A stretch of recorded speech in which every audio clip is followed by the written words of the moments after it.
Somebody's got another device playing there. Happens. Yeah. Good evening, everyone. Welcome to Esoteric Egypt, the Voice of Egypt with Khadija Hammond and her guest, Dr. Edward Close, or Edmund. Can't remember if it's Edmund or Edward. Glad to have you here, sir. Thank you for coming. We have a special here tonight because Khadija was in the Great Pyramid a couple weeks ago now, I think. And she wanted to take us through the Great Pyramid to show us the sound resonance chamber in the King's Chamber, they call it, and wanted us to experience some of the spiritual activity, how they would have done it when the pharaohs were alive. And something happened along the way. In fact, something was interfering with Khadija's trip through the pyramid the entire time. So this ended up being a lot of paranormal spiritual activity that we just simply can't explain. And Lori and I spent a great deal of time working with the video, trying to find reasons for what was going on, and we're stumped. So it should be quite exciting. And for those folks who are not in the chat room and listening in, hopefully you'll have videos so that you can see what's going on, because it's quite fascinating. And then for those in the chat room, hello, Kelly Elderberry, good to see you. William, good to see you here. Mandy Moo. And Mandy Moo. Hi, Sister Mandy. I think Trina might try to jump in later if she can get her stuff together. She's on her way home. But in any case, Dr. Close is a theoretical physicist. Is that right? Theoretical physicist? And you actually reside here in the United States, correct? Yes. Yeah. Yes. You've known Khadija for a lifetime. Yeah, so I'm in the state of Missouri, central U.S. Okay. And what's your area of expertise, Dr. Close? Well, my academic background started in mathematics and physics, but I've spent most of my career as an environmental engineer. Of course, engineering is just applied physics. So, and mathematics is the base language of all science. So I spent 12 years as a systems analyst and mathematical modeler of environmental systems for the Department of Interior, U.S. Geological Survey. But I'm right now associated with 3 different research groups doing consciousness research and interaction between mind and matter, you would say, quantum physics and consciousness, and one with Dr. Gary Schwartz at the University of Arizona in Tucson. And my research partner for about 13 years is Dr. Vernon Neppy, who's the director of the Pacific Psychoneuroactive Institution. Mm-hmm. So I'm consultant to that and a couple of others. So I keep pretty busy. I have, I think, 10 published books and 2 books in the mill right now, one with a publisher and one being peer reviewed, and several hundred technical papers published over, the last 50 years. That's quite a bit. So that's kind of yeah. And Khadija, how did you meet Dr. Close? Well, my mic is. Can you hear me? Yes, we can hear you. Yeah. I'm not hearing myself come back with my mic, but that's okay. I met Dr. Close as a result of our both knowing and being very close to Dr. Gary Young, who was the founder of Young Living Essential Oils. And we both believe in the power of the natural essential oils in healing. And we knew we had been all over the world together. We went to, our last trip together was in Petra, the frankincense trail, where we followed the Egypt and also the Petra, to show that the ancient people of Nabatea was a big healing center. And it's very interesting because something I found out after they all left, and I stayed there for another 2 weeks simply because I couldn't leave. I'm very, very attached to this area, was that in fact it was a healing area. And on the hillside, Aaron is buried up there. Moses passed through there. This is a place that's unbelievable.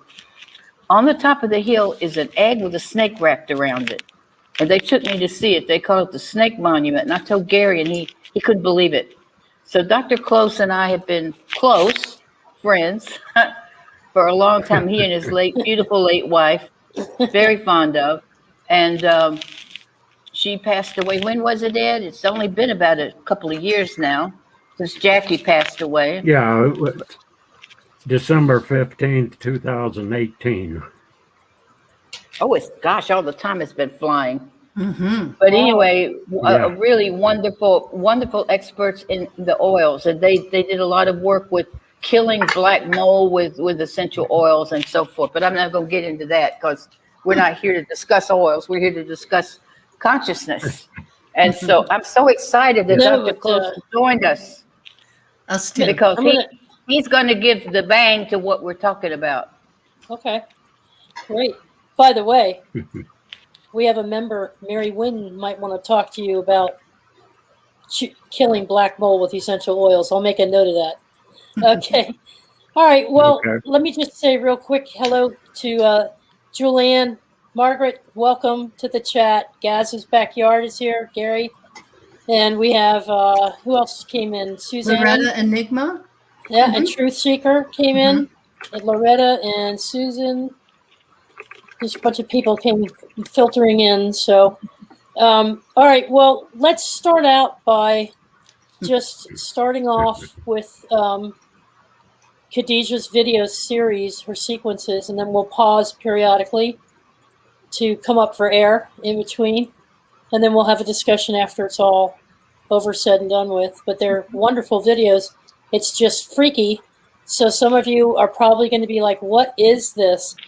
And I'm just know that she was trying to take the inside of the Grand Gallery as she was going through it and was interfered with. Something. We're not sure what it was. But look for orb activity. Look for movement. Spirit movement. You'll see that too. There'll be some freeze frames where we've taken snapshots to blow it up for you. And hi, Doug. Welcome. And so you'll see for yourself and you'll judge for yourself what's going on here. So, Khadija, do you want to say anything else to kick it off with? I just want to tell all of you that I am so grateful to be here in Egypt. I'm continuing my research, which has always been metaphysics and the more spiritual side of life. And Egypt is my biggest teacher. And I want to invite all of you to come here. And I want to tell you something. Don't listen to what other people say about Egypt. I'm fed up with these people saying, oh, it's a red zone now and all this crap. We don't have any worse problem here than you do there.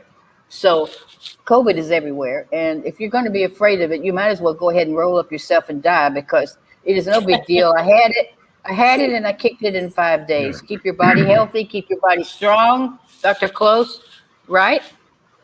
Yeah. Take your vitamins and you'll be fine. Immune system is the key. Mm-hmm. Absolutely. I was on the last flight out of Eastern Europe, out of Istanbul, Turkey. The last flight before the flights were banned, March 13th, 2020. It was an absolute packed plane, no masks or anything, people coughing and everything. So I was exposed big time and never have had any symptoms whatsoever. I was self-quarantined for a couple of weeks. And where I am here, most people think it's a big scam, because It is. if we have one case, Yeah. if we have one case of COVID in the county, that's a big spike. It's reported as, oh, there's a spike in the Mhm. so-called red states. Well, that's because we didn't have any. So we got 2 or 3, it's a spike. And some of them may be false positives anyway. So Yeah. it's real. People die from it, but so is the flu. You know, Right. the morbidity rate's no worse. And of course, flu I'm and in the- a very so-called vulnerable zone because I'll be 85 my next birthday. So supposedly, but I don't have any kind of other morbidity problems. I don't have any Right. kind of disabilities or anything. Well, that's I have a wonderful. good, strong immune system. So, Awesome. yeah, it's yeah. So Well, that's Dr. Close, Khadija and I agree. Yeah. We're up there. I'd like to yeah, well, I'm getting up there too. I'll be 61 in July. We're all getting there. Dr. Close, I'd like to introduce you to our sister Trina Phoenix. She just joined us. You can see her over there. She's the one I was Sure. telling you about Hello. before. Yeah, I think you'll find some of his Nice to see you. insight You too. fascinating. Yeah. It sounds an awful lot like some of the things you were talking to Wayne about day before yesterday. Yesterday. Well, I'm losing time again, aren't I? Tuesday. All right. Well, Trina, we were I do just too. about we were just about ready to start showing the video occurrences that happened. But first, Khadija has an opening message video, and then we go inside the pyramid. Okay? All right, let her roll, Lori. Here we go. And hi, Michelle. Hi, Spirited Woman.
Pay close attention, everyone, to the activity around the pyramids.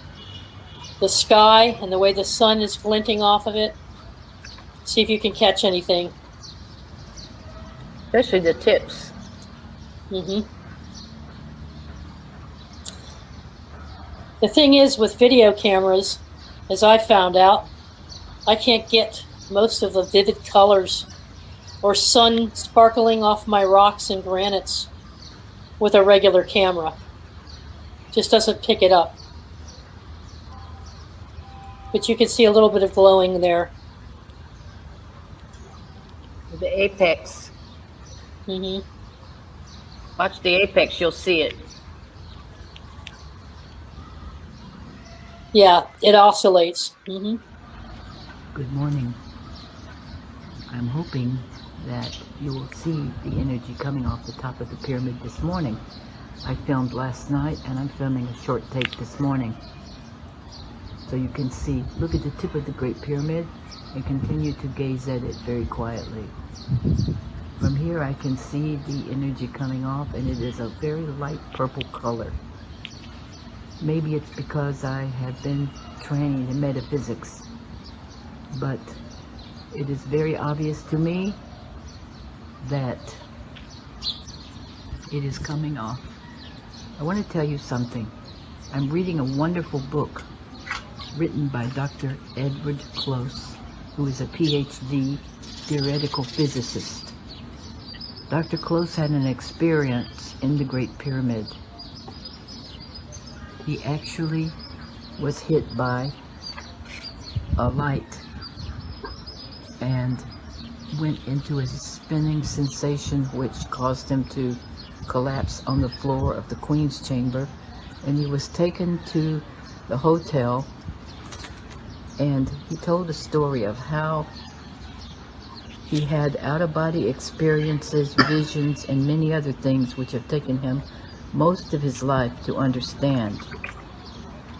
It is my belief that certain people are selected, by whom I don't know. I once had a vision in the pyramid in which I was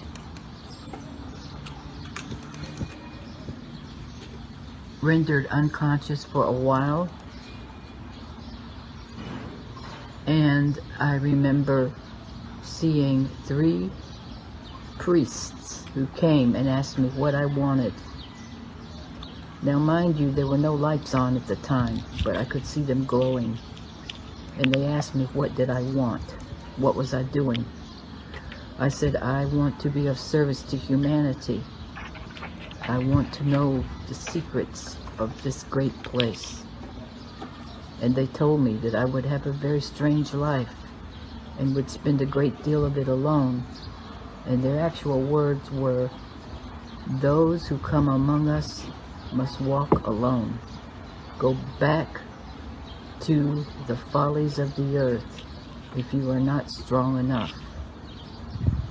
And I bowed to them and I said, I take this advice from you, and I will do whatever is necessary to do. Now, I'm 74 years old, and I'm sharing this story with you for a reason. As you observe this beautiful pyramid, look at the top, look at the tip, and get very quiet within yourself, and you will see this energy coming out. This is some sort of initiatory chamber. It's a sound chamber. I know because music has been a big part of my life, and at that point I was told that I had to eat a certain diet, that I had to walk a certain path in order to be able to deal with the energy in this great pyramid. Now Dr. Close very nearly left his body for good. He said that the energy was so strong, and it was only by the help of others around him that he was able to keep from going on out. And he describes in his fantastic book, which I will give you the title tomorrow when I am sitting here filming again as I'm speaking to you these stories. Now, Dr. Close is a theoretical physicist, and he has discovered a new energy which they call Gemmel. It is actually another energy source. We were discussing the fact that electrons are the building blocks of the universe, but there is no such thing as matter per se. It is simply energy spinning at a certain rate, and according to the rate of which it spins is what manifests, and only manifestation because of resistance.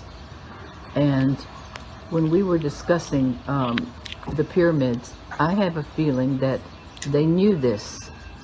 They understood there were energies that could transform, and the initiate was taken inside the pyramid, inside the chamber, and placed in this sarcophagus, so-called sarcophagus box, in which certain sounds were toned, and he had experiences so-called out of body, so that he knew what he was. And the only way you'll ever know this is when it happens to you. Now, we discussed many things, and one of the things I want to talk to you about is consciousness, and the fact that there is the ego you, which dies in every incarnation, and there is the unlimited you, which is connected to the all. And the idea is to get in touch with this so that you can become enlightened and a part of the great consciousness, because the experiment was to cause human beings to be connected and enlightened. And this takes many years of growth and many years of work on yourself to be able to be both courageous enough and strong enough to have this experience. Now, with him, it nearly killed him. With me, I think it's because I had followed the advice of the master so many times and was able to deal with this energy. And I'm also because I'm a sound priestess and Sekhmet priestess, and I'm interested in all of this, that I used to spend the night in the pyramid, and I have done so 4 times. There is in this great chamber the ability to go between levels of consciousness, also between the levels of reality. And to do that, you have to be able to leave your ego and leave your body behind and know that you are not that. There is a saying in Sanskrit, Om Tat Sat, thou art that. But people get confused with their ego. Now, who you are in this life is made up of a combination of your DNA from both of your parents, their experiences superimposed over the physical vehicle, and whatever experiences you experience in your life that builds your idea of who you are. But this is sort of like putting on a costume to act out in a play. That is not who you are. You are simply doing that for a short period of time. The real you is the observer, which lives forever. And the surprise when you die is that you don't. This observer simply looks at what has happened, and then you take on a new identity and come back and do your next incarnation, whatever that may be, and the next and the next and the next and the next, until you blend back in, if you choose, to the all, which is nothing but pure, unconditional, brilliant, soft and beautiful love. Love is truly the answer, but it is not the kind of love most people experience when they say they are attracted to another person, or they love chocolate, or they love this or that. No, this is an eternal, compassionate, non-judgmental, precious love. Now, listen to me very carefully. You will drop this ego when you die, like dropping clothes, and realize that you have never born, nor have you ever died. You are a part of the all-encompassing consciousness, which puts itself down into your body, sort of like electricity can light up 1,000 lamps. And after this incarnation, you will do another and another until you have learned what it is you have come to learn. For me, being back in Giza every year, to sit here and look at the Great Pyramid and watch the stream of energy coming out, and plan my day when I will go stay in the pyramid, probably for a half a day or so, and I will take this with me, and you will be with me inside the King's Chamber, and hopefully I'll be able to do some chanting in there, and you will hear as I set off the sarcophagus. What we used to do is take initiates in, lay them in the sarcophagus, and then I would stand in a certain part of the pyramid, which I will not tell you, where the energy flows from up to down, and intone several different ancient Egyptian words and sounds and notes which set off the great sarcophagus. And I will do this for you tomorrow. So go with me into the King's Chamber. No, I'm sorry. I will do this on Wednesday. Today is Monday. But I have to prepare myself for it. And then I will take you into the pyramid and bring you through an actual experience inside. So, God bless all of you.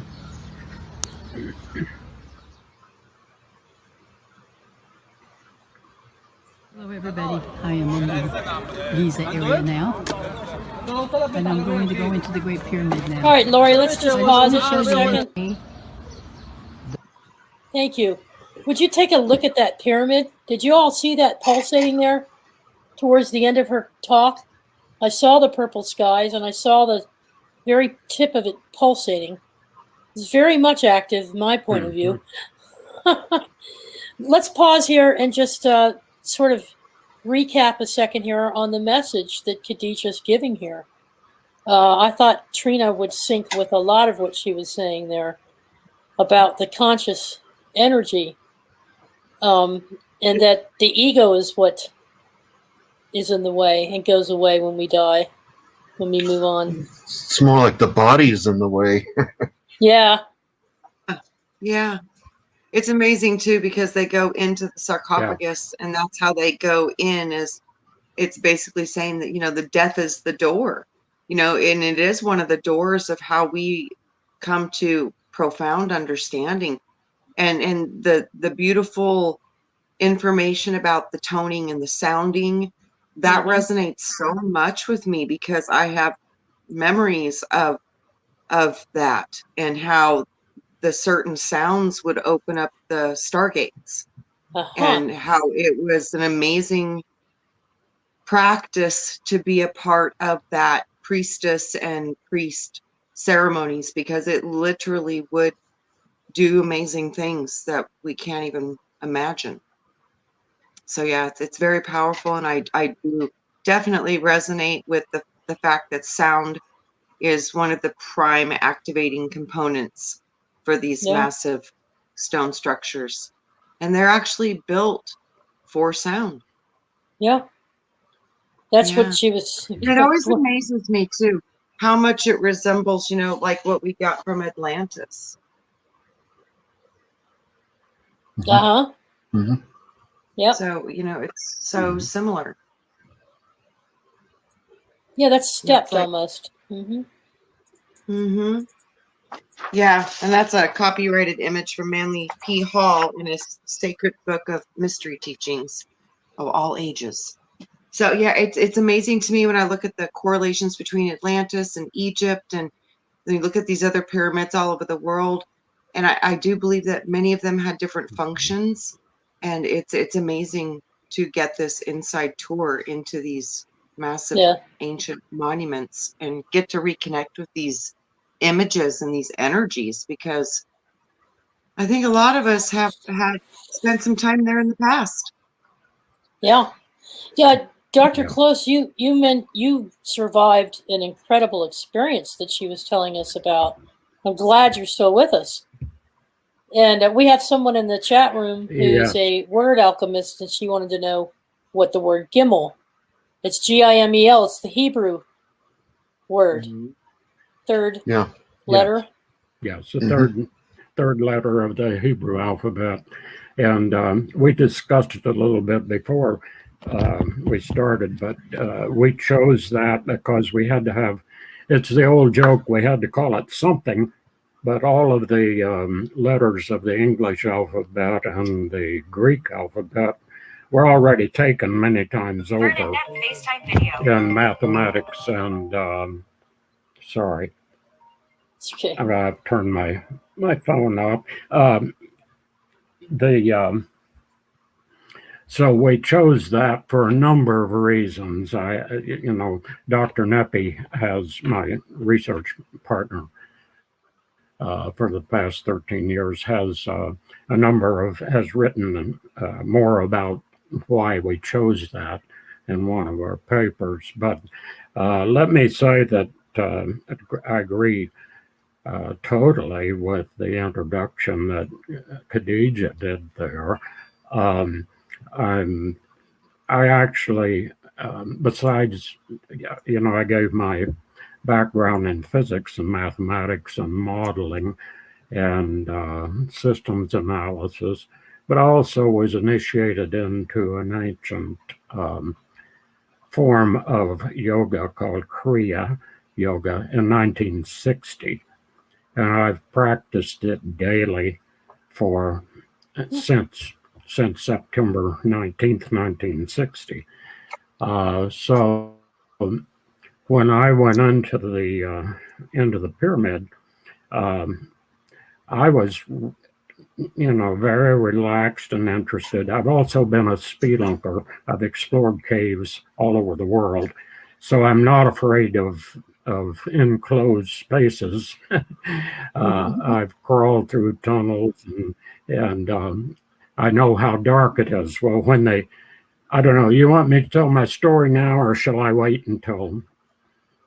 I'm just commenting really now on Khadija's description of the fact that we are an ego which is only associated with this lifetime, but we are Right. everything's driven by spiritual evolution, and even the physical is driven by spiritual evolution. And as you Right. evolve, then you begin to remember past lives. You begin to have out of the body experiences and so forth. I had my first one when I was in the 6th or 7th grade, and 2 or 3 more. But anyway, Yeah, we the can whole save your idea story. is, Yeah, great. yeah, I'll After we tell the get through story the then. I just wanted, yeah, yep, you both have one, so yeah, that'd I be just perfect. wanted to agree with Khadijah's description there of what we are. We're spiritual beings occupying a physical body from time to time, and I can talk all night about that. So I'll stop here, and then when we get to the point where you want me to tell you about the experience in the pyramid, I'll do that. Oh, absolutely. All right, Khadija, did you want to add anything, or Dalibor, before we pick up? No, not yet.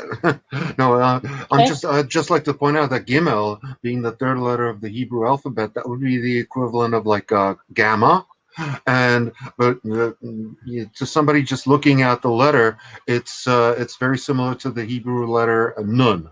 It's just that it's got like a little tittle in it, So for Yeah, those of you who Jules.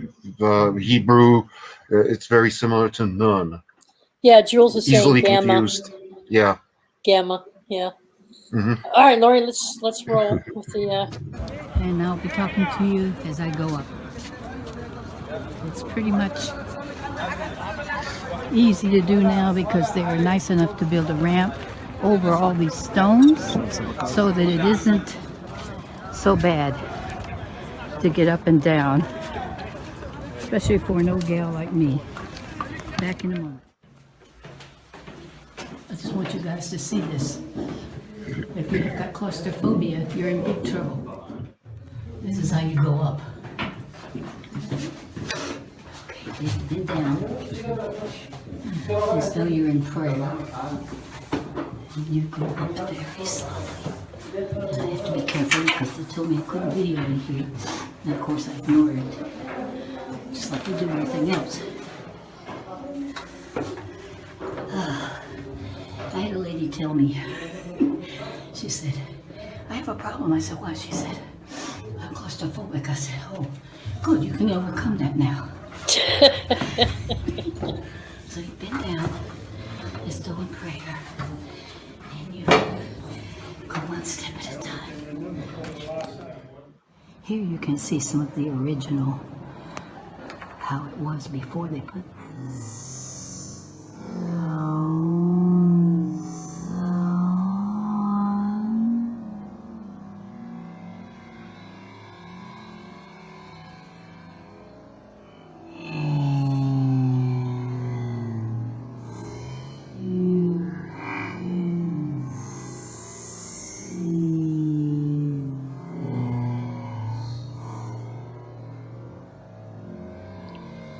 Look at the bottom of the screen, folks.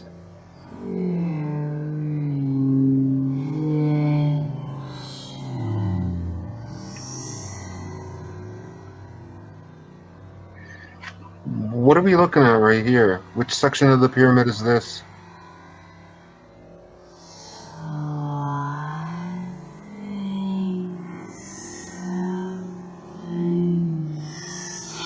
Khadija, can you hear us? What section of the pyramid is this? You don't have your mic on.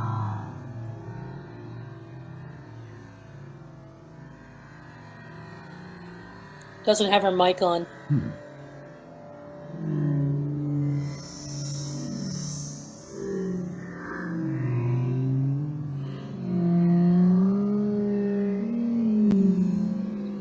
We'll tell you in a minute, Dalibor. Did you all notice? That's the Grand Gallery. Yeah, I see the Grand Gallery. So she was looking down to the left in the Grand Gallery. Yes. Now, do you see the spirit activity around there? Yeah, it seems to be flickering. Those are flickering lights on the left-hand side, but I'm talking about on the right-hand side of the screen, right in the center, and the far right corner, upper corner. You'll see spirit activity. Yeah. Now, this orb is going to come flying back down towards us in a minute. Khadija, your mic is, you need to unmute. You're muted yourself, not me. I can't hear you.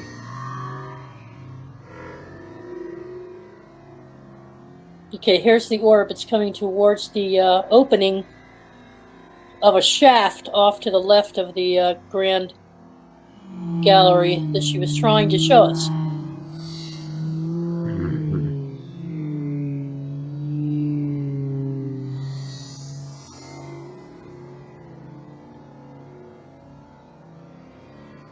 Here it comes. Yeah, it goes down then. Now you see her camera's not really moving. She's more or less stationary. Correct. This thing is actually moving. See the aura around it? There you go. I took pictures of the movement on both sides. And I think they actually may have rebuilt it. Let's pause, Lori. Okay, now, Khadija, can you hear us? You have to We can't hear her. take yourself off mute. She's not on mute. Her sound is gone. Mm-hmm.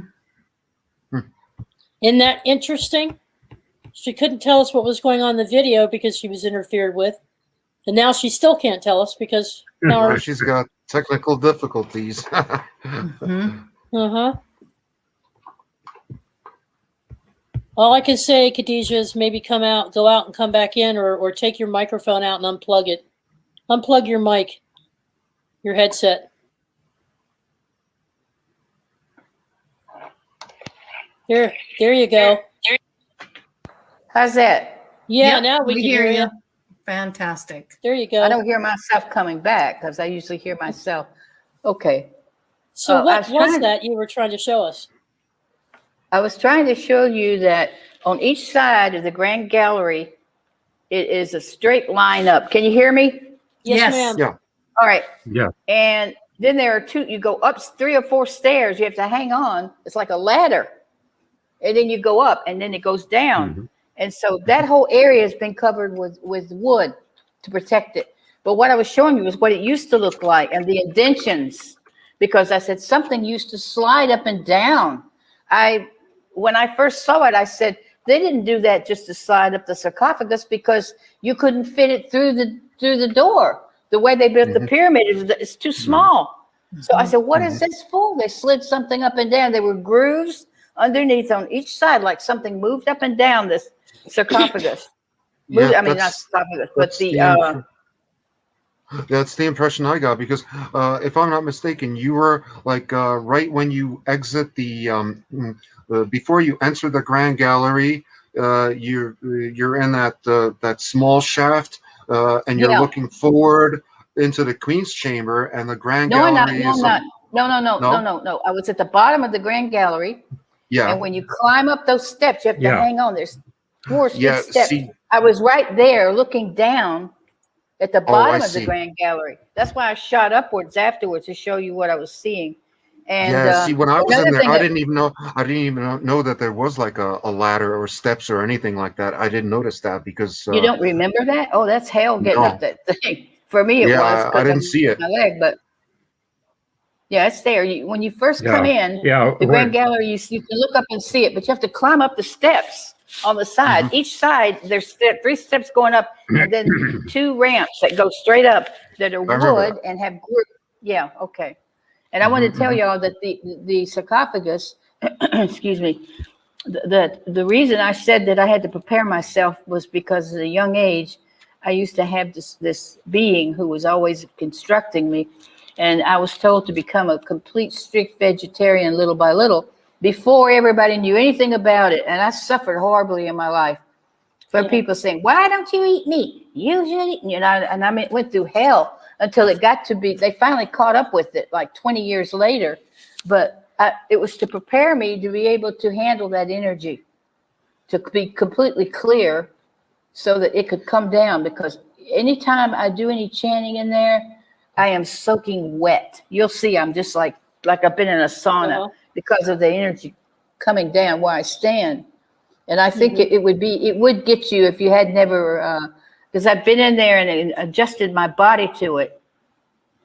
But when you do the chanting, what happens, certain notes and certain words in ancient Egyptian set that sarcophagus off. It actually vibrates on different notes. Oh. And when someone's in it, your whole body picks up that energy. Pretty strong. It's amazing. Wow. That is I'm amazing. sorry. Okay, I'm sorry. Let's go. Yes. Let's go. Next step. Thank you.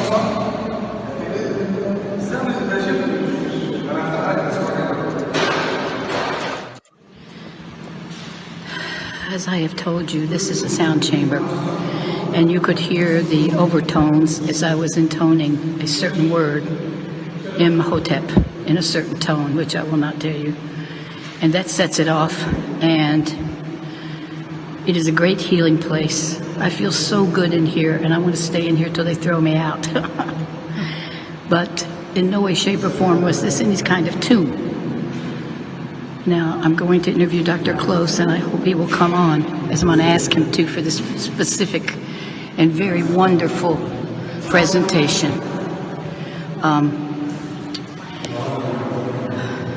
It seems that I am wringing wet with sweat as usual. I don't know if it's from climbing up here or if it's just from the amazing exercise 101 that you get. They said, no videos. I said, okay. Of course, I'm videoing like crazy. I don't listen to anybody. Grandma knows best. Anyway, so you can see behind me now. It's really easy to see the inside of the chamber. You can see the walls, solid granite, shot through with pink quartz. Now, there's no reason for them to do this kind of stuff unless it was a sound chamber of some kind. That is my idea, and I'm staying with it. So, I don't know what they're doing. Haram.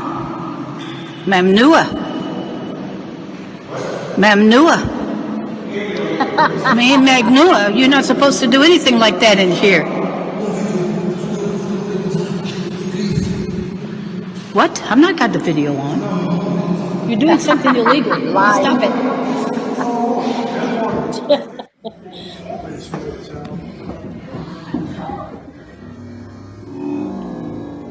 There she comes again. That's on your way back down.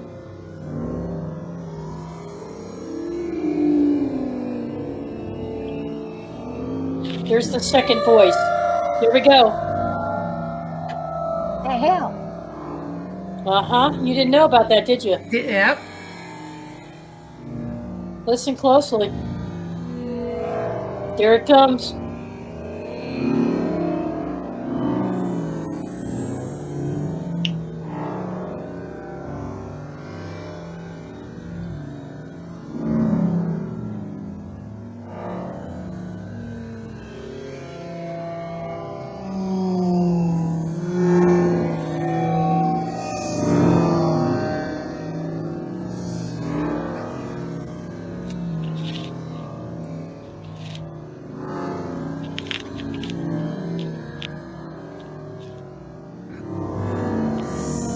Over there in the center, you can see something. moving. Took a screen snap of that too.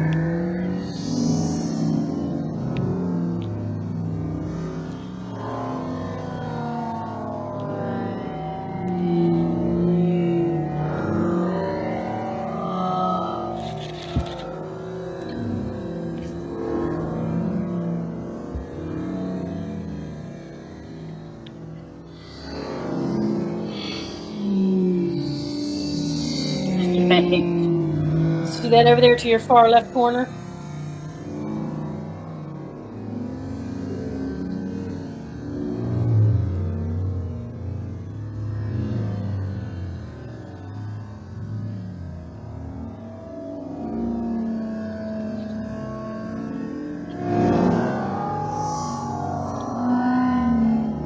Khadija, did you smell anything during this? When you get to the Queen's Chamber. Okay. You see that to the left? And then something floating in the middle of that yellow circle up top. Ah. And when we get out of here, I have a blow up for you to show you. Mm-hmm.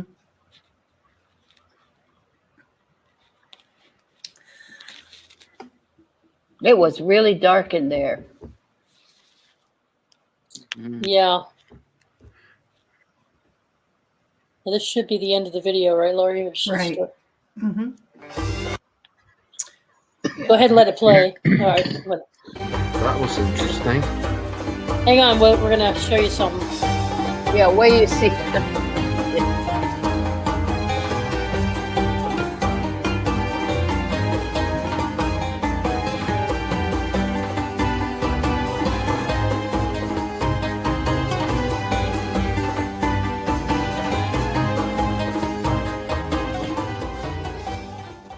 Now, something happened when we stopped the first time and started again.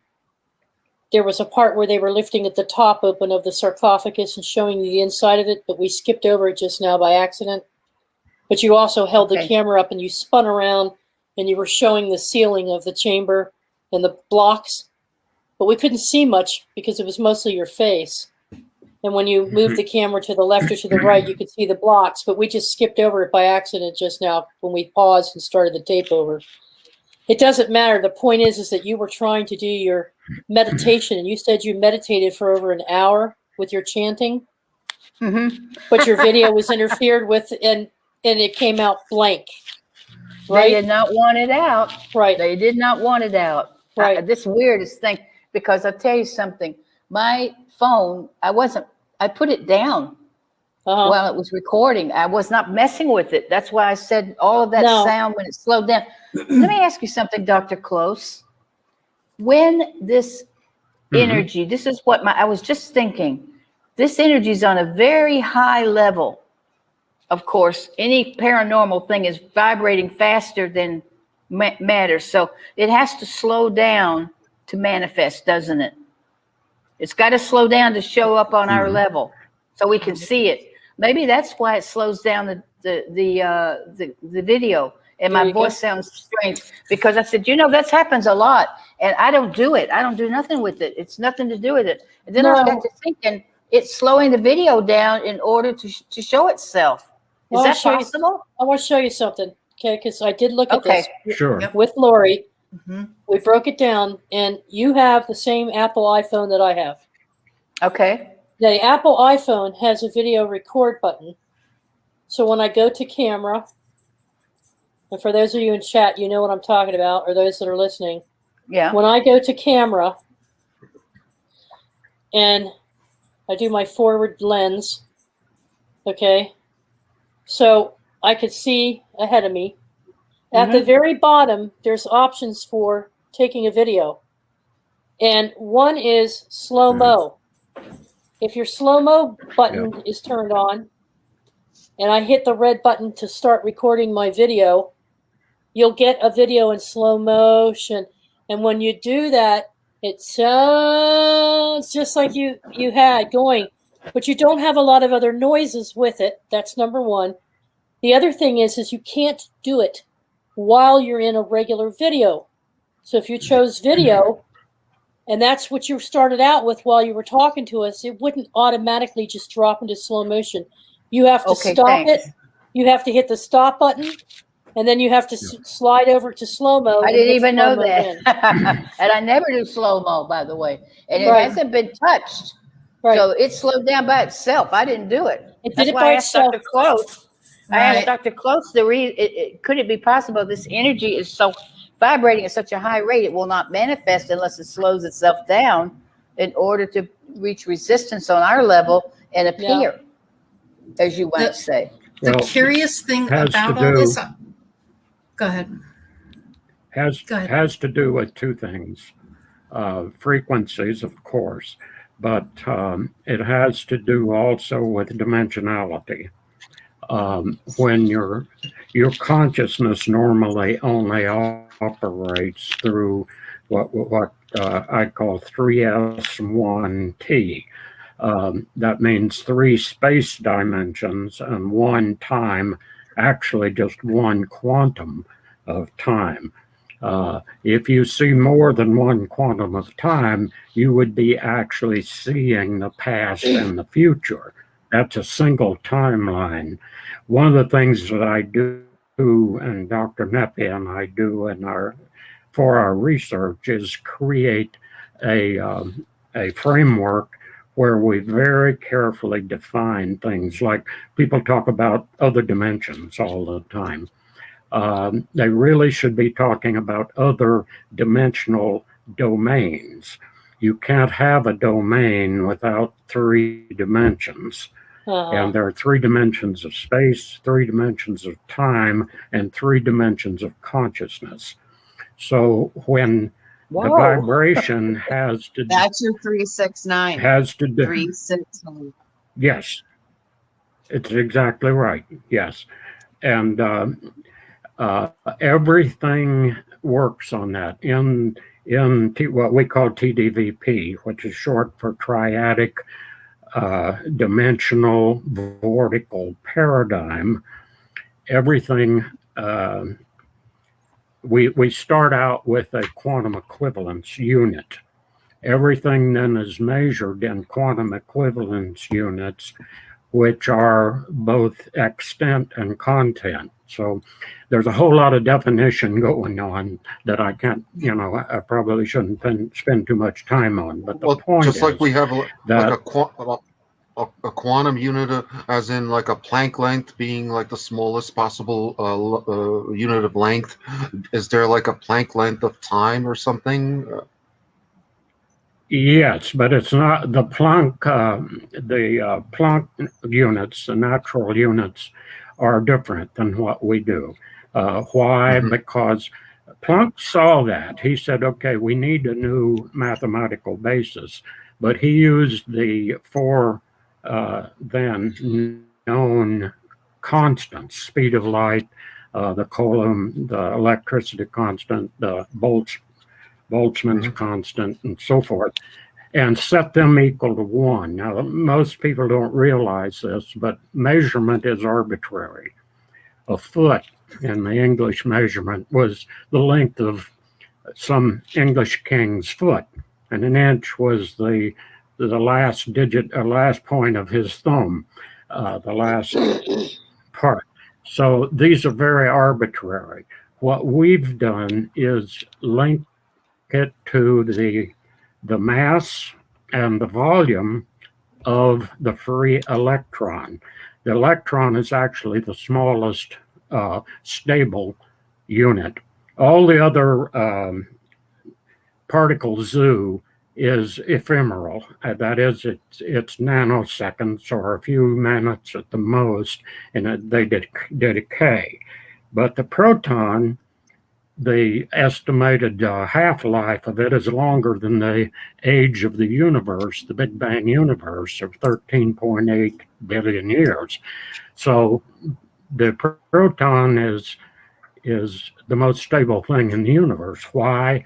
It's because of Gimmel, because of the quantum equivalence units of mass, energy, and Gimmel in every atom of every atomic element in the periodic table. So you're talking when you're basically fermions, because yeah, the electron and the proton are both fermions. So would this also apply to like yes, bosons, boson type particles? yeah, but those are all ephemeral. When you Yeah. want to describe reality as we experience it as conscious beings, all of the particles do is just, well, let me put it this way. Particle physicists are, I like this analogy. They have, if all you have is a hammer, then everything looks like a nail. So they think everything is particles. Turns out they're not, they're vortices. Turns out they are energy gamma vortices. And so, anyway, trying to explain why you would see and hear different things, there are two aspects to it: the slowing down of the time dimension, the timeline that your consciousness is creating, and the dimensional domain that you're aware of. Under conditions like this, and I'll go into it in a little more detail when I describe the experience in the pyramid, is one of consciousness expansion.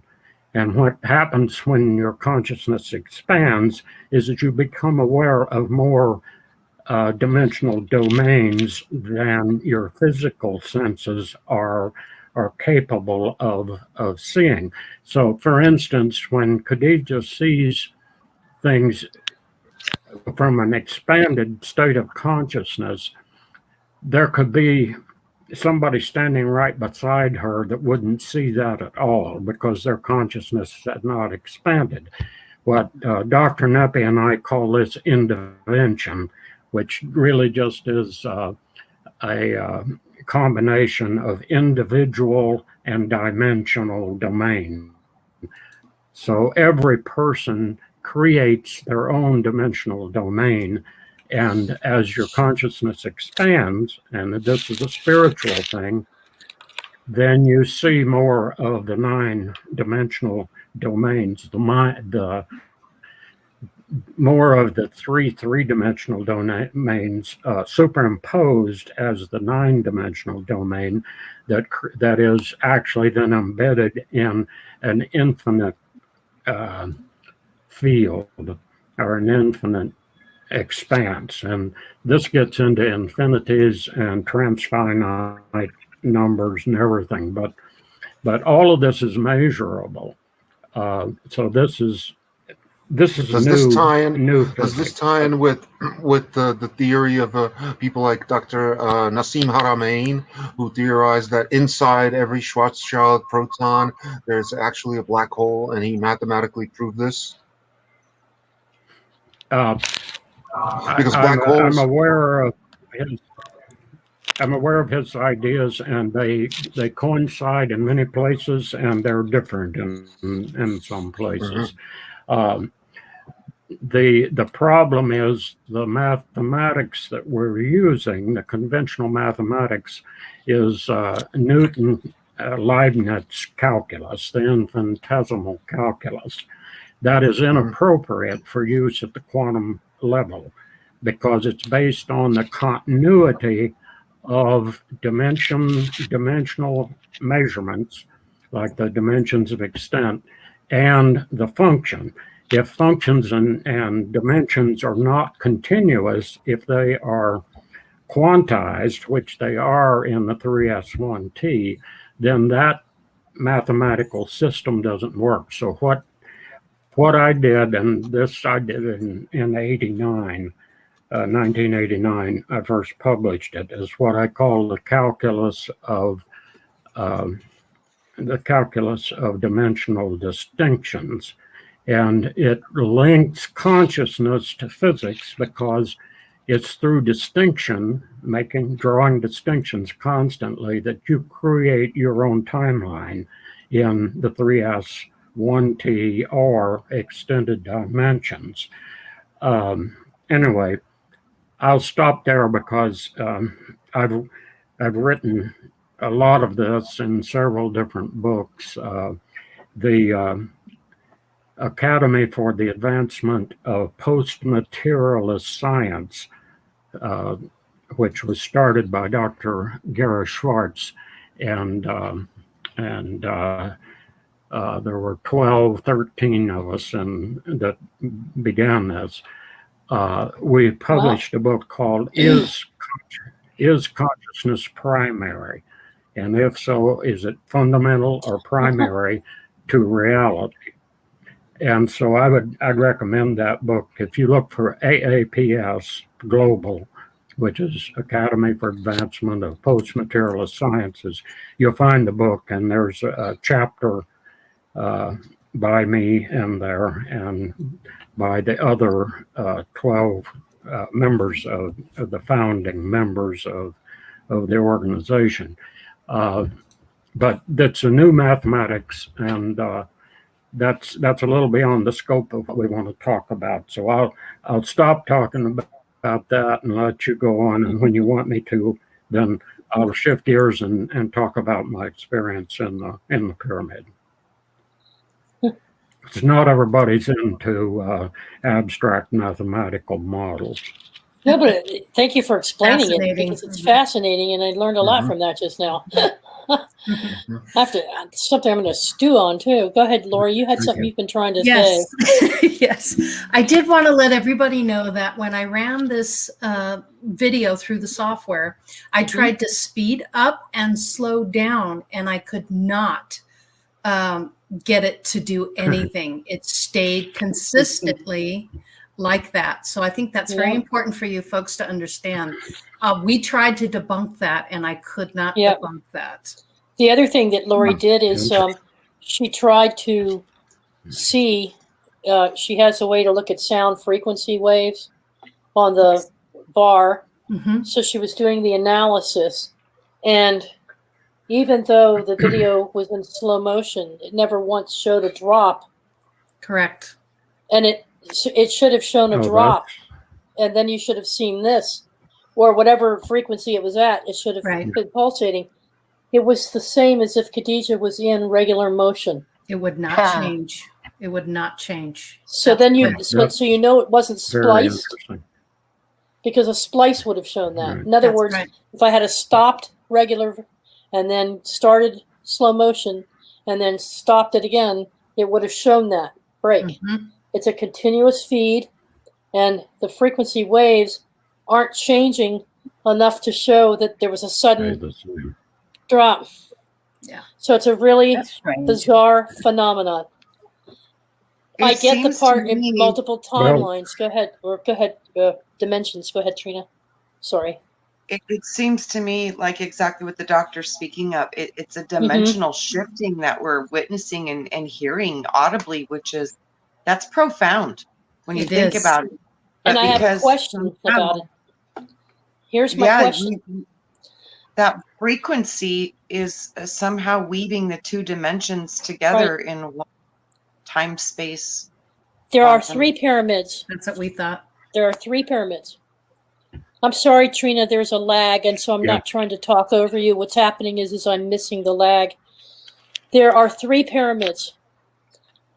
You can video and take photos in 2 of them. This is my understanding now, because I've watched about 6 videos now from 6 different YouTubers, all saying the same thing. The only one that they're not allowed without special permission is to film video of any kind in the Great Pyramid. Why? And you just saw what happened to Khadija when she tried it. Yeah, I know because when I went in there, I was told that if you're ever caught inside the Great Pyramid with any kind of electronic device, that you're banned forever. I don't know how they would ensure that, but when I went in there, they made me take like my camera, my cell phone, and I left it with the taxi driver. So but when I came out, I was covered in sweat, just like Khadija was in that video, because people underestimate it. But climbing for like, I don't know what is it, like 100 meters up 45 degrees into the Grand Gallery, and then some. I mean, that takes a lot out of you. And then going down is even worse, actually. There are okay. So my first thought, one of my thoughts was, they're trying to protect their antiquity. They want to do postcards. They want people to pay the 200 pounds or whatever, Egyptian pounds or whatever it is, to get in there to see the pyramids. So they don't want you to videotape it, because then we could see it on video and take virtual tours and never have to pay. That might be one reason. That's false. No. Okay. Now the second is there's jamming devices that they're using to jam your signals so that you can't take the video. I thought about that. Did the research on that, and it turns out what you can do, the only thing that you can do is block the signal, but not the sound. You can block it and shut it off so that there's nothing. Or you can block video but not sound. No, it's not that. They don't have this kind of stuff in Egypt. They don't have it. And also, why are they doing this? What I want to tell you, whoever they are, when I was in there and I did the chanting, before I did the chanting, it was pitch black. When I did the chanting, you could really see it. There was some kind of dark energy in there. I don't know how to explain it. It felt like a dark cloud in there. I don't know who was in there before, but it cleared it out. And everything lightened up, and I thought, that's interesting. And another thing, do you hear me say, Mamnua, Haram, what are you doing? Yes. These two guys came in. They were both inspectors from the Department of Iniquities. That's what I call it. Department of Iniquities, not antiquities. But anyway, they had a knife. They had a knife, like a regular dinner knife, and they were going around putting the knife in between the stones and putting it up and down. And I said, what are you doing? I am really a bitch, when it comes to these monuments. I didn't know they were inspectors. I thought they were tourists. And I said, what are you doing? That's forbidden. You're not supposed to even touch the monuments. And they were in there with this knife, like they were trying to see if there was any way that the stones were loose or whatever. And I said, stop that. And I got really upset with them because they wouldn't stop it. And he went over to the sarcophagus with the knife and ran it up and down. And I went, Haram, but you didn't hear the rest of my conversation with them. So later they said to me, as I was coming out, they said, oh, we're inspectors. And I said, well, I know some inspectors that are going to prison because they were there with those German people that went up there and were messing around without an inspector. And I said, so you're not supposed to touch this monument. Don't tell me you are. Well, we people put paper in between, he said, and we have to take it out. And I thought, what a crock of scheisse. I said, because number one, I said, you can't even hardly get the knife in there to start with. I mean, so there's no room. So what are they doing? They were messing about. Yeah. And I decided I was going to ask. I was going to ask Antiquities Department about it. And I'm waiting to see Dr. Waziri. And I'm going to say, what are they doing with that knife in there? Are they really doing something? So I was mad because I thought they were going to damage the pyramid with that stupid knife. And what were they doing? And they said, we're inspectors. And that's when I said, I know 3 that are going to prison, Well, I heard them ask you if you were videoing, and you're like, no, I'm not videoing. Yeah, right. No. I was trying to get their face. I wanted to video their face so I could show it to the Department of Iniquities. Oh, you're a brave woman. All right, before we get to Dr. Close's story, can you bring up the slide, Lori, of the still shot of that spirit that was floating in the hallway? Yes. We could show folks what that looked like. Now, there's 4 different sizes, so I blew it up to a larger size. There we go. Meow, meow, meow. Right there, I see the eye. Okay, now what's interesting about this is that I didn't change the light spectrum. All I did was blow it up. And when I blew it up, I got reds, greens, and blues. I see some purple too.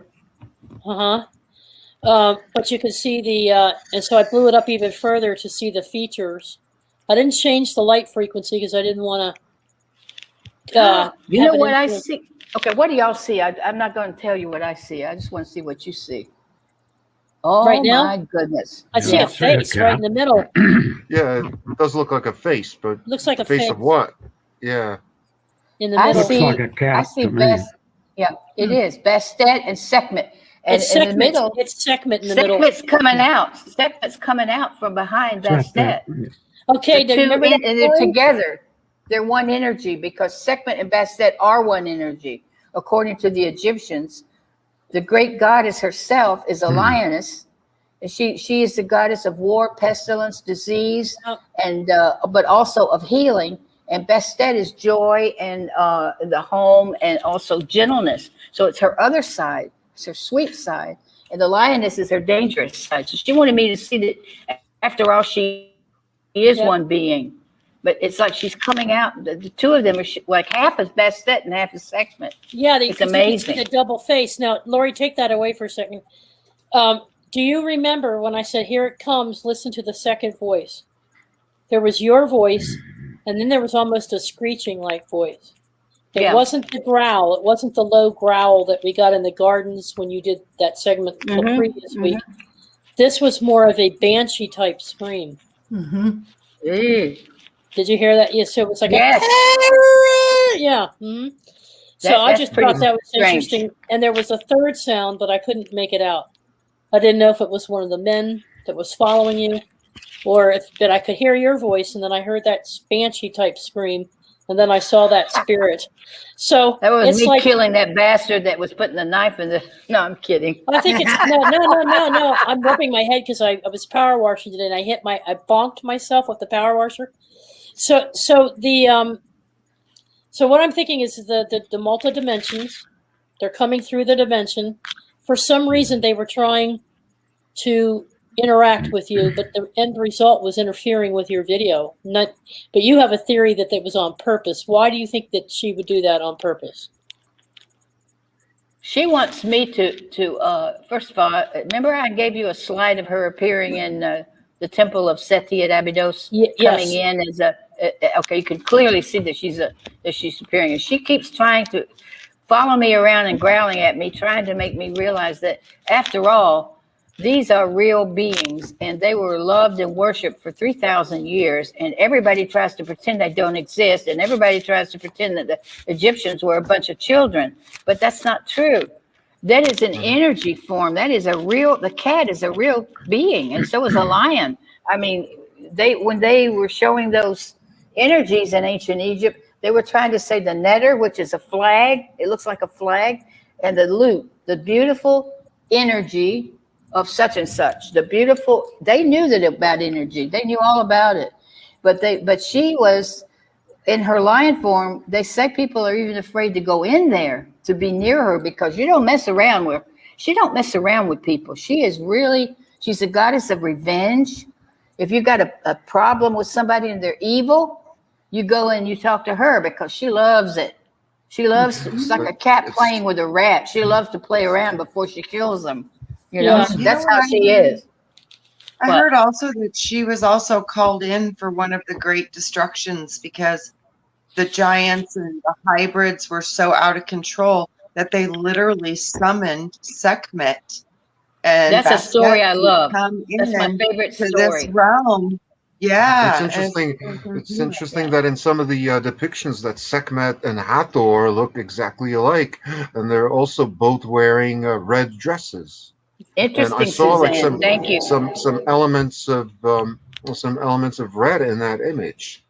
You know, that is her color is red. They'll show her wearing a red garment, but I tell you, I have seen her in action, and the story of her is interesting. They say she's the right eye of God, that she sprung out from Ra, because Ra, God, or whatever you want to call it, all-encompassing consciousness, love. It's all love.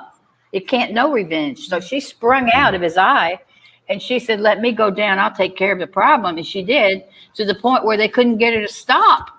She was enjoying herself so much, killing evil. See, she didn't kill people who were good.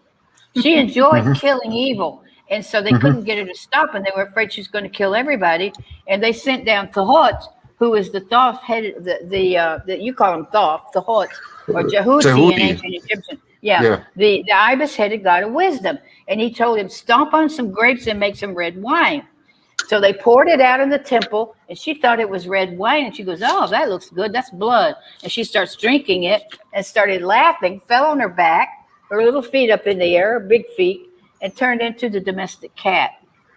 So every year they had the Bastet. Every year they had Bastet Festival where everybody got drunk as a skunk and partied all night to celebrate Bastet's loving, sweet energy and the fact that that's what saved the planet. So she's as loved as but they talk about Bastet being raging, but that's really Sekhmet. It's not Bastet. Bastet is love. She showed us that. She showed us that. That's why she showed two faces very clearly. Bastet was the most strong, it looked like, and then Sekhmet kind of came out to the side and said, "But don't F with me." Yeah. She said, "I will kill you." That's what I joke around with people, and they look at me and I said, "Don't let me call in Sekhmet." You know, I've seen her in action. I have seen her. I'm not going to tell you what she does to men that don't behave. She does naughty things to men. They can't work it. It doesn't work anymore. Okay, that's what she punishes men. Yeah, she'll punish that. She enjoys that. She says, "All right, no man, you're not a man anymore." But she's real, and people are afraid of her. Okay, I'm sorry. Talking. That's okay. I just have to take a look. It's 10:18, and Dr. Close still has his story. And at Dalibor, did you have anything you needed to add, or? Not at the present, no. But Okay. yeah, I'll interject this as appropriate. So yes, please, Dr. Close, share your story with us. I find it fascinating. That I'm glad you're still alive. Okay, Khadija. Well, there's so much, I hardly know where to start. I'll tell the story, and then I have some comments about what you've just been discussing too, but I'll try to work that out. Well, whatever you want to do. If you want to comment, do that first. Whatever you want to do. Okay. Well, Trina made a comment about the different dimensions or dimensional domains, and I just wanted to say that in the whole picture of the 9 finite dimensionals and the transfinite, they're nested. So they're always there. It's just your consciousness changes that you see them. Anyway, then the other thing I wanted to mention, which is kind of a meta thing with regard to this, is that there's a really good book. It was written in 1894 by an Indian saint, Swami Sri Yukteswar, called The Holy Science. It's a little book. It's not much. It's about the same size as my book here. But he goes back into the Vedic, 5, 6, 7, 8,000 years ago, and talks about the cycles of the mental virtue or spiritual virtue, and how it changes as we move through the time cycles. And the picture that I get is sort of like a spiral because we are progressing. But he shows the different yugas, the time frames. And actually, at the time when the Great Pyramid was built and used, and I quite agree, it was not built as a tomb. It may, if it was ever used as a tomb, that was only a very small part of what it was there for. And I saw some of that during and after my experience. But the time cycles, actually, we think we're the most advanced. We're still very low. We're in what's called a Dwapara Yuga, and we're advancing. But if you look at the whole cycle, the time when the pyramids were built was a higher level of mental virtue and spiritual virtue than we have now. Most people say, well, how can that be? You don't see any machines, and well, you don't. At the higher levels, at the Sat Yuga, you don't have any machines. Everything has gone back to natural conditions. So there are anomalies that have been found, and some of the stone structures are that way, that don't fit into the linear time scale that anthropologists use. Anyway, I just wanted to mention that because at that time, when that pyramid was built, they were at a higher level of consciousness in general than we are right now. Now, consciousness, like I said before, the concept of intervention is different for each individual because of where you happen to be on your spiritual path. But it's like a bell curve. The bell curve of human consciousness is moving slowly over thousands of years. But individuals may move up on the bell curve toward the upper end by spiritual practices and things like that. But this time frame, the Vedic time frame, shows that while it was a descending age, the mental virtue was disappearing. That's why you'll find references back 4,000 years ago to the dying embers of civilization. Because it was the down, they were in the downturn side, we're in the upturn side. So that makes things very different. But they were more advanced in consciousness than we are now. So with that, the experience, which happened February 27th in the afternoon, I think it was a Saturday, when we went into the pyramid, in 2010, we split up and into 4 groups. Khadija, I don't know if you were in one of those 4 groups or not. You weren't in the one that I was in, but the idea was, so we were in smaller groups of about 25, so there were about 100 of us, and the first 2 groups were, the first one went up the Grand Gallery to the King's Chamber. The second one, which I just happened to be in, went in through the robbers' entrance and then to the right and down to the Queen's Chamber. And then we were supposed to reverse that. And then the other 2 groups were going to do the same. So everybody, what? I was in the King's Chamber. Yeah. You were in the Queen's Chamber. You were in the King's Chamber. Yes. Yeah, I think probably I might not have survived it at all if I had gone to the King's Chamber based on what I saw, what came after. But here's the experience.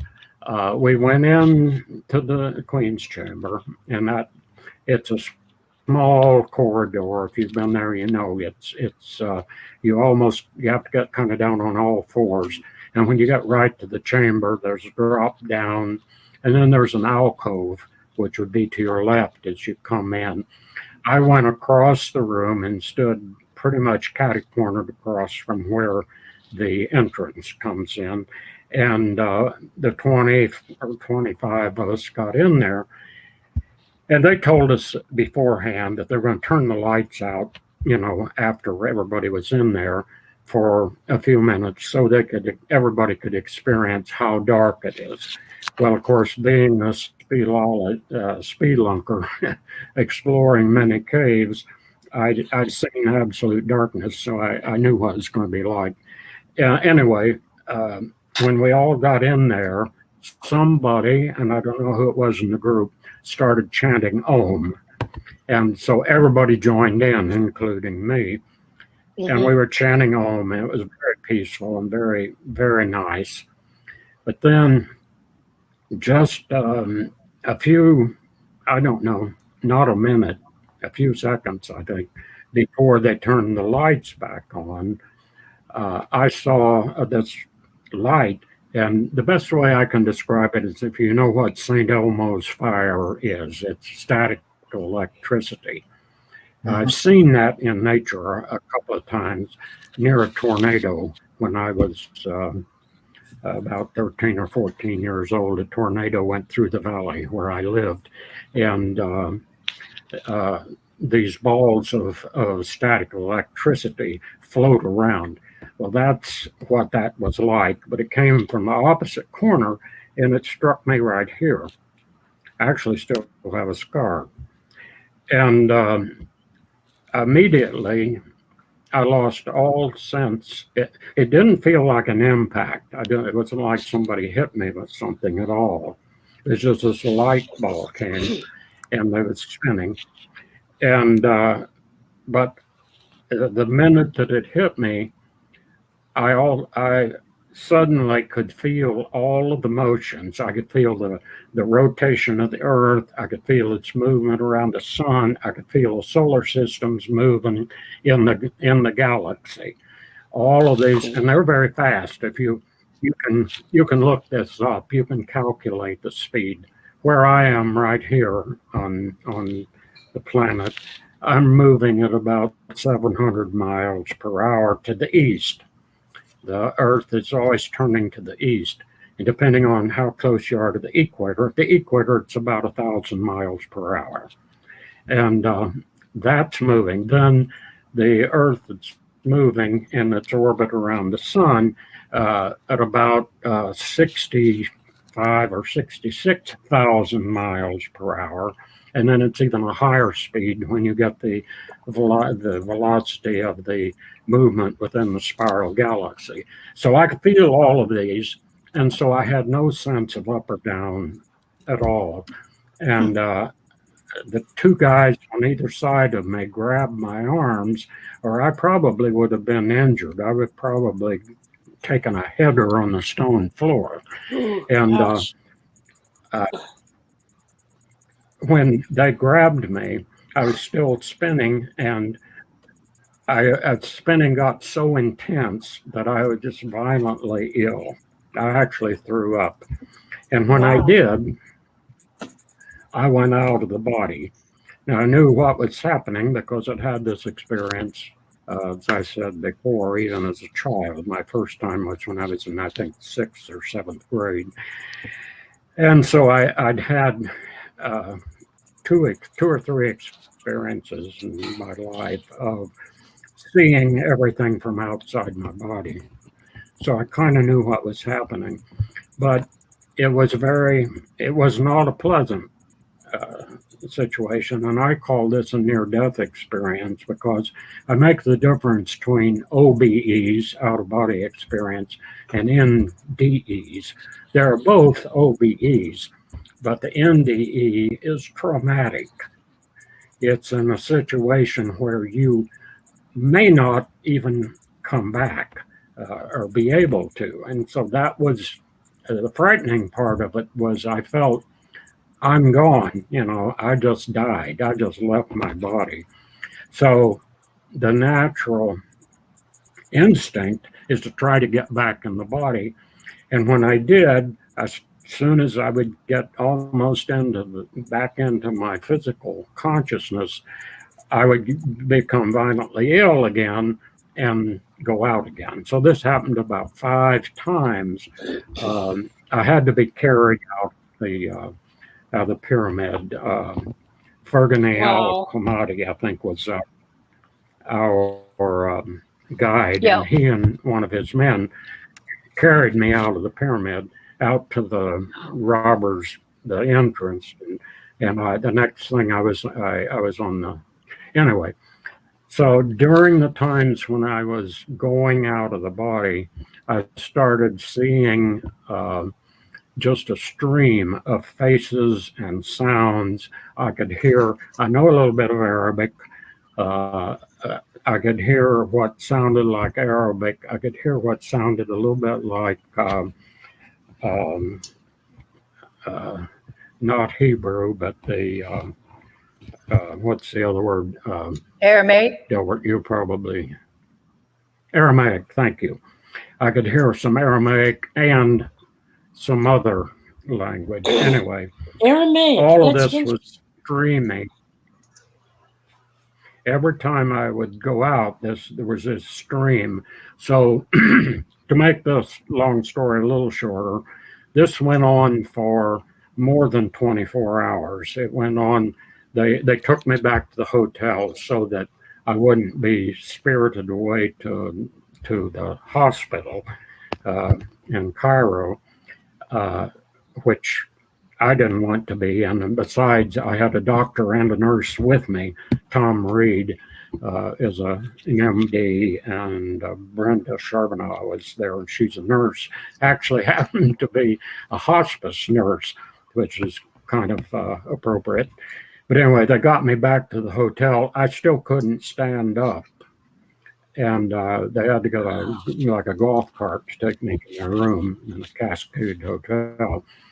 And this went on all night. And the next day we had a bus ride we flew from Egypt to Amman, Jordan, got on a bus in Amman and drove to Petra.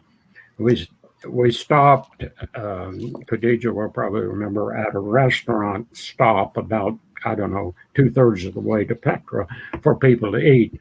I could not eat a bite, so I just kind of wandered around. But the whole time on the bus, until we got to Petra, I had to sort of almost prop my eyes open, because anytime I closed my eyes, I would see the stream again of faces and sounds. I would feel vertigo, extreme vertigo, and I knew that, I didn't want to throw up on the bus or whatever. So I was just struggling to keep my eyes open for all of that time. And when I got to Petra, I actually had another out-of-body experience while it was getting dark, and had to do, and this I think is interesting, had to do with a piece of alabaster that I found out at the edge of where the hotel is in modern Petra. I went out just for a walk by myself to try to, gather my wits. And I picked up this alabaster, and I immediately was out of the body again. Now, both of these, I realized not only was I traveled out of the body in space, I was out of the time frame also. When in the pyramid, one of the times, I was above the pyramid. I was looking down, and I could see where the buses, where I thought I expect the buses to be, and there were no buses there. And everything was green. There were lots of trees and grass and everything. And the pyramid was covered with white stone and a gold cap at the top. Another interesting thing is that before we went in, I saw three large black birds circling the apex of the Great Pyramid just before we went in. I thought, that's odd. I've never seen, they were like ravens, like the European ravens, which are quite large, and three of them, and they were circling. And I was told later that there was a significance to that. Okay. There is a significance, because a raven is also called a crow, and Crowley. Yes. Yeah. But they also are the most intelligent birds. The most intelligent. Amazingly intelligent. Oh, yes. Quite. They can speak just like parrots. They can learn to speak. Yes. They're highly sacred, anyway, that was totem, too, for kind of an American odd thing. Wow. No. But you know what? I was thinking about your out of bodies. I'm sorry. You were talking about the stream. No, I was just going to say. That seems to me to be, because I've had that experience of watching that too. But for me, it was each one was encapsulated almost like in the DNA, like a life, and it stretched on forever. So I could see each one connected, whereas you were living each one really fast. The Sufi do that. They do those kind of spins. They do this kind of thing in Egypt when they do the spins. They try to get into that state. They try to throw they spin, and they try to get themselves into that state. They do that. The whirling dervishes. Yes, the Sufis. Yes. A lot of those symptoms. A lot of that sounds like what I experienced when I experienced the stroke 10 years ago. Except that I didn't get I didn't have that kind of imagery, but I had a lot of the same symptoms as you described. as well as that was also the only time in my life that I heard a disembodied voice. Yeah. Yeah. Oh, what did it say? Yeah. It said, Yeah. "Take aspirin now," and I did. Wow. And that's probably Perfect. what saved my life. Somebody- You know? Absolutely. Yeah. Well, I'm, as you know, trained as a mathematician and a physicist. I'm a skeptic. That's part of the training as a scientist. I love it. I So love it. I thought all of this is possibly just a hallucination or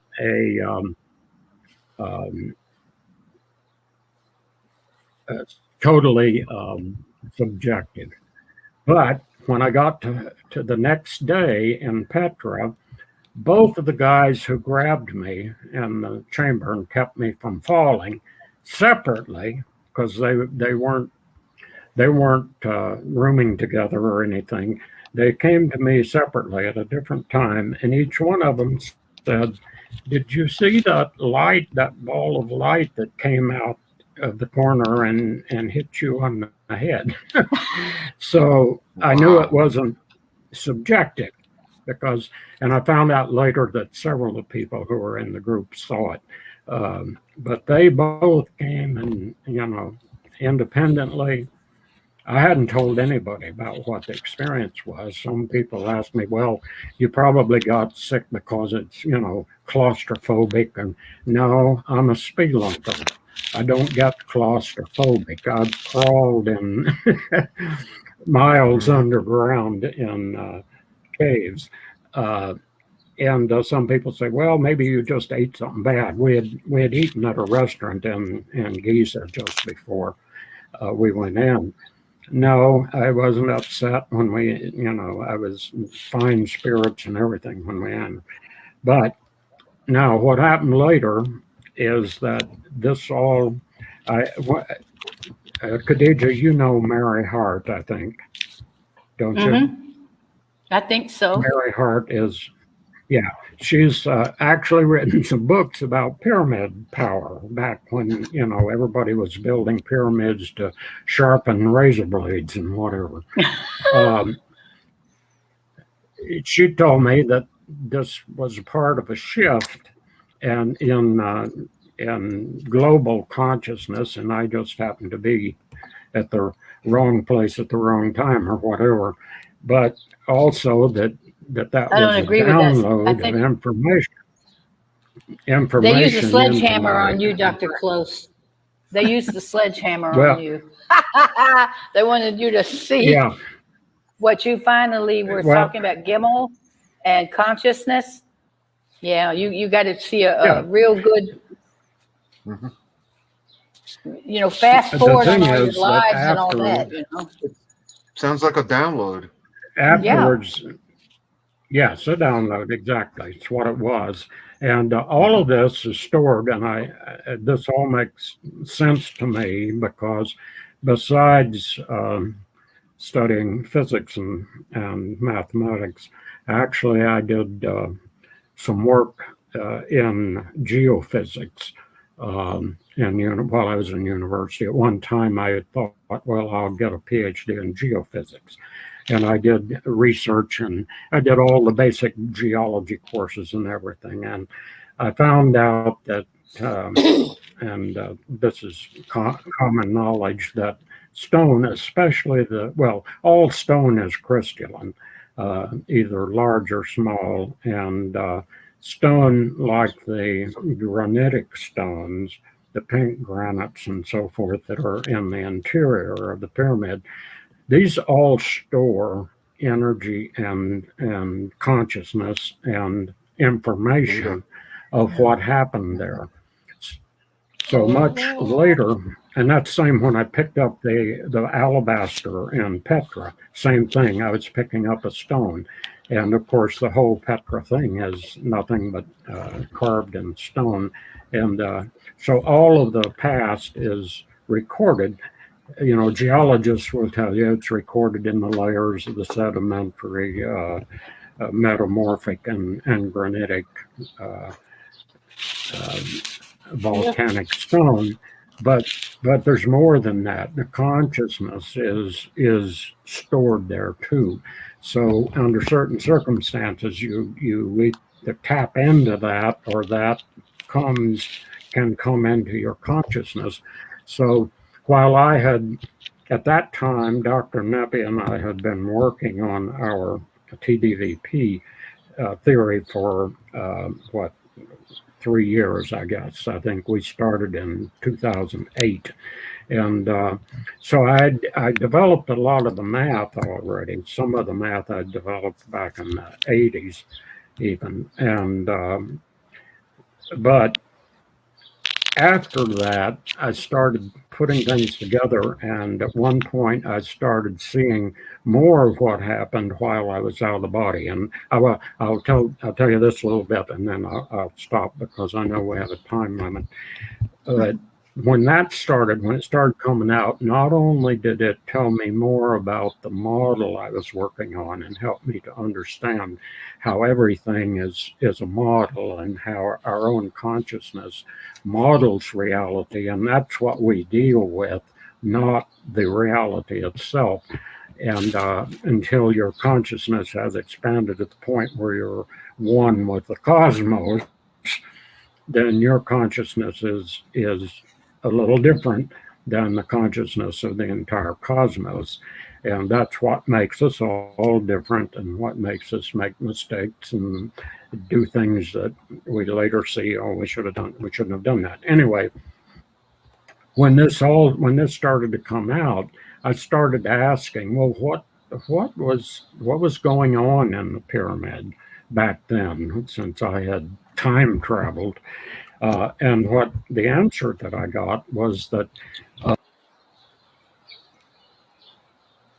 Oh, we lost him. Oh, wow. Oh no! The answer was bang. The answer. The answer is. What was going on there? Close. Yeah. Oh damn! Excuse So me. close. He'll make it. He'll back pop in. back up. Yeah. Now he's having a Crap. series of electrical storms where he is. Right. Thunderstorms, and it's been affecting his telecommunications, so he might I not make thought it you back were in. a little Egyptian bastard. Beautiful, Oh, beautiful. Darling. Oh, look at Oh, no that. way. You You got have one one Thank too? you. too, Lori. I I have love it. so much of this stuff in my Well, house. it's- And Khadija, I noticed you have the, is it the Eye of Ra on What your have you hand? got there, Dalibor? That's, You know what happened? Radagast. That's a I Slavic have that deity. tattoo on my ankle.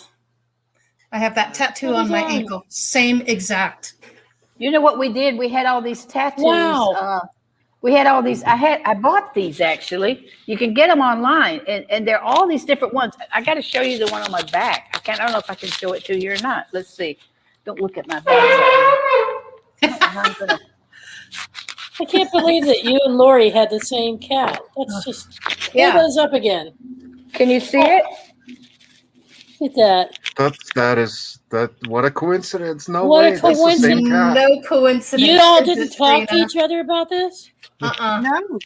She went and got hers, and then I saw it. And that's why I went and got this I one. was wondering why you disappeared. Okay, Yeah. wow. Yes. You're almost identical. Mm-hmm. It's the same thing. Yeah. It is. This is green. It's just my green screen. It's exactly like hers. They're And they're identical. both wearing a amazing. scarab. They both have the Egyptian scarab. Mhm. Interesting that she showed up in the pyramid, huh? Yeah. Yeah. Yeah, in more than one She place. really, all these discoveries they're making in Egypt, they made the biggest discovery since Tutankhamun. All of that has taken place in an area called the Bubastrion in Saqqara, which is where her temple is. One of her temples was there. And the first thing they found was a complete unrifled tomb of a priest of Bastet and his family. And I said, oh, that's interesting. Since we started restoring her temple, she's blessed us, And they found another tomb that's got like 300 mummies in it. It's unbelievable. But I tell them, how about let's quit digging up people and let's start restoring the temples, because it's enough already. And I didn't like the fact that, they were messing around with the priests anyway. I think they should have left them, but I don't know. I feel like they need to concentrate on restoration now because a lot of the temples are in bad need of it. Ouch. Sorry. Dalibor, what were you holding up? But that's a statue of Radagast. That's a Slavic deity. It was one of the three main deities that was worshipped by the ancient Slavic people, specifically where I'm from. And he was the god of the harvest, of plenty, of lightning and thunder, as well as everything that was above the earth, namely the What's that on sky, top the of it? sun, Is that a on cat? top of the earth. No, that's actually a bull. Oh, So okay. It he's- looks like a lion. Yeah, but he does have aspects of Sekhmet because he's supposed to be terrifying. Okay, now Yeah. it's a better view. He's supposed to be terrifying, He but is at the same spooky. time, in one hand he holds an axe, and in the other hand he holds an animal horn filled with wine. And the name itself, Radagast or Radhost, different mutations of it, means glad to be a host or glad to host you. So he was also regarded as the equivalent of Svarog, which was the Indo-European deity that would be kind of the equivalent of this. Wow. So I just It's got the a note from energy. Dr. Close. He said, I Uh-huh. just got kicked out. He said he was kicked out of the meeting. How was he kicked out? I have Why? no Wasn't idea. me. I felt that energy. tell him- though. It tell was him- powerful. Tell him to come back in. Tell him to come back. Tell him to relink. Yeah. Let me see if I can get him on my cell Guys, phone. I have got to go, but this was Yes. so wonderful. Yeah. I'm glad you could stop in. I wanted you to Yeah. meet Thanks, him. Trina. Wanted you to see who he was. I wanted you to hear his story and meet him. It's And amazing. you never It's know. that's, If you that's ever want to. an incredible experience, definitely. Yeah. Yeah. Yes, Yeah. absolutely. He just synced what stuff he was talking about. Sounded like what you were talking about with Wayne, and I just made a sync there.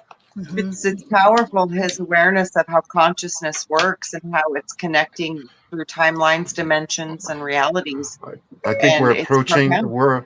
Yeah. approaching some We kind of a felt shift the energy. because like the individual like storybook realities, as I call them, are Just starting feels to all intersect gone. with like the main reality because so more and more coincidences happening, more and more numerical coincidences, symbolic coincidences, weird weather events, Yeah. things that have never happened before. So I think there's going to be some kind of a radical shift in our understanding of what consciousness is and how it relates to this particular timeline. Mhm.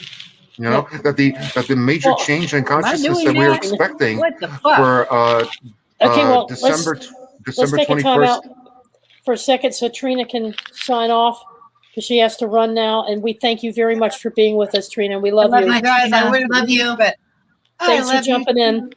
Thanks for jumping in tonight. Go have dinner. Bye. Bye. Love Later. Bye, honey. you. There we go. Okay, I'm sorry, Dr. Dalibor. Close, I I told wanted her Dr. to be able to go. I told think, Dr. Close to relog on. I just want y'all to know what. Look at my Thank you. screen. It keeps going light, dark, light, dark. What the hell? Yeah. Quit Yeah. that. Quit I'm that. sorry, Dalibor. What were you saying? I think that the major shift in consciousness that everybody was expecting for December 21st, 2012, that didn't happen really. I think that that's about to happen. That maybe it was shifted by 10 years. Maybe we're looking at December 21st, 2022. Mhm. Because everything seems to be accelerating towards that point. Because at least in my Keep personal trying, life, we're we're still seeing on. more weird, like numerical coincidences that shouldn't be there. Lori.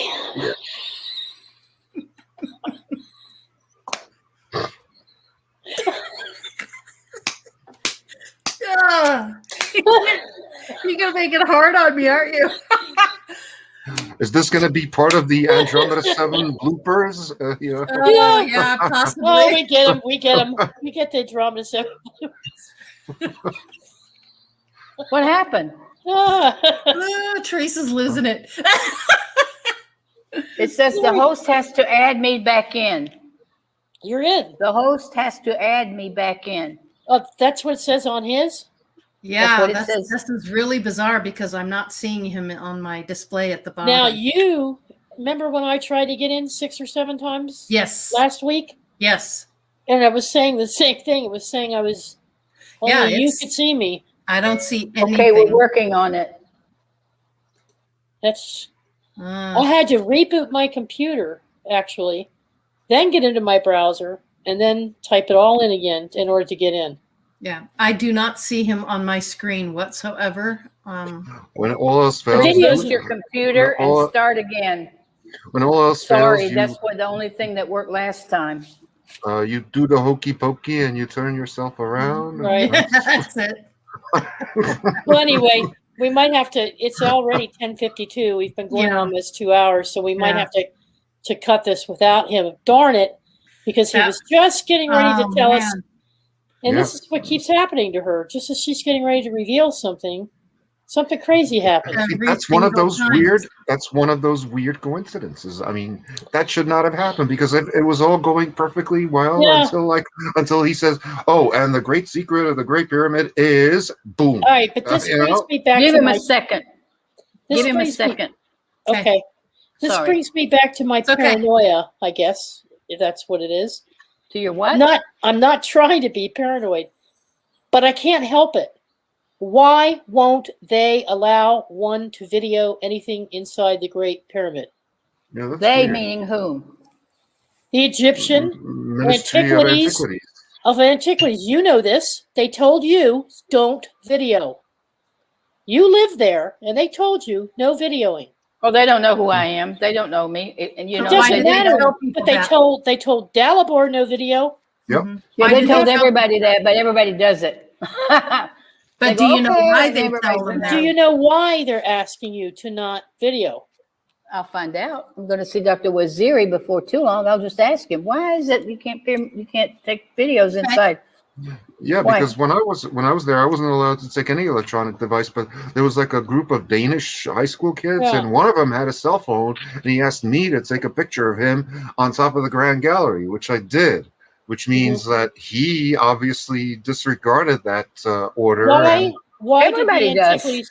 And I know I didn't. I I know what you're was saying, obedient. Teresa. I'll find out for you. I'll Why find did out. the antiquity authorities tell people they couldn't explore underneath? And why is my The thing pyramid. doing this? Is that my camera? They told Probably. people they couldn't explore Look at under the this. Sphinx. They couldn't see explore that. under the pyramid. And why is the Queen's Chamber closed still? Right. And why is it that What's up that with other that? passageway behind the Queen? There's a lot of things that are not being disclosed. Do you see this? And we're finding video. Yeah, we're finding videos messed with. Mhm. There's You no have a bad flickering light bulb? lights here. Do you have No, a bad light there's bulb? no flickering lights here at all. Maybe it's your camera on your cell phone. Maybe Are it's you- about to croak. No, I'm, Yeah. I'm on my laptop, and it's a new. It's it's not. It shouldn't. Huh. It's never done this before. But I'm on the West Bank, and a lot of weird shit goes on over here. I have to tell you. I've I've seen seen something things. similar to that before with a psychic who does mediumship, and she has a window behind her, and every time she pulls the energy in, it fluctuates, just like I'm But seeing here. It's the window behind That's her. It's- really bizarre. if you shift the other way so that the light is on you instead of the light being on the camera, you won't get Mhm. that effect. Look at I that. haven't moved. I haven't Mm-mm. moved. She's not moving. Yeah. Hmm. If That's you're odd. if you're trying to get our attention, do it again. If you're somebody in here and you want you're a spirit or whatever, do it again. Let us see it. hmm Interesting. Interesting. Huh. Well, if they follow It's a you thing. around, you've been attracting them. Well, I know I've got Sekhmet and Bastet with me. I know that because I hear him growling. I mean, she's been with me since she told me about the COVID. She warned me there was a big, very bad. She was bringing a very bad plague, and that's why I wonder if this is an act. Okay, yes, There it that's goes true, again. right? Yep. Okay, it's Oh, true. boy. It's true. You brought that, didn't you, Mother? Because we're just not taking care of the earth, and we're not taking care of the animal kingdom and all this evil that's been going on. She just doesn't. Yes, Mother. She doesn't want us to. She wants us to know that she brought this. She's furious. She's still angry, and I'm trying to calm her down. you know, because of the how I just feel sorry for people. Hey, where'd you go, Okay, Teresa? I don't know. This is so bizarre. What happened? What the heck? Okay, so we just lost Teresa. We have no idea why. We She had a lost Dr. funny look on her Close. face. It's almost like Agatha Christie's, and then there were none.